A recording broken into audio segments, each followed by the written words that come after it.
Hello, everyone. Greetings from the Mary Martha room.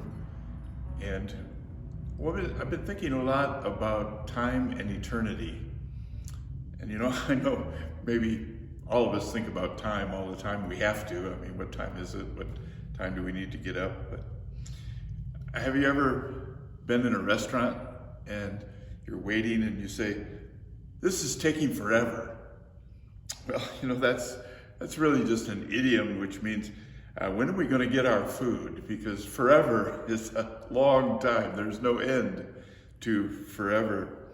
But when I think about time, for some reason there's a verse in the book of Esther from the Old Testament that always pops out of my mind. Esther is a great book. It's short. It's only about 10 short chapters. I really encourage you to read it. It's exciting. And it's easy to find. It's right by the shortest man in the Bible, Nehemiah. Well, sorry about that one. And of course, Job is on the other side. So if you're flipping through and you find Job, just turn left and then you'll find Esther. But in that story, her uncle Mordecai says to her, "You were born for such a time as this." And I think the truth is that we all were born for the time that we're living in right now. God made time for us. God has no time. He has no beginning and no end. But he made time for us. In fact, the first 3 words of the Bible really are what describe that. In the beginning of time. God made that for us. So, for all of our part of the plan for life, we need to be considering, what are we doing with this time? Certainly, God doesn't want us to waste this time that he's given us. But, I struggled with an example of what we're talking about.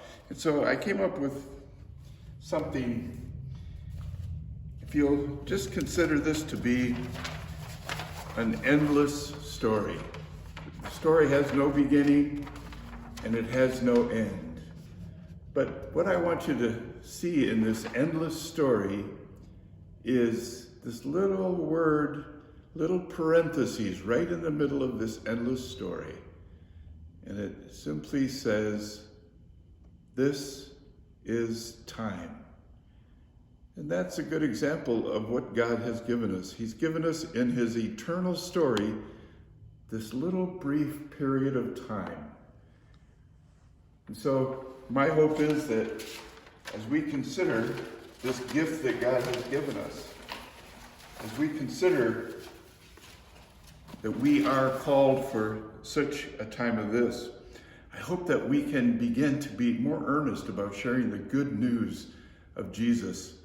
Because we want people everywhere. We want everyone to be able to enjoy this time and eternity forever and ever. Amen.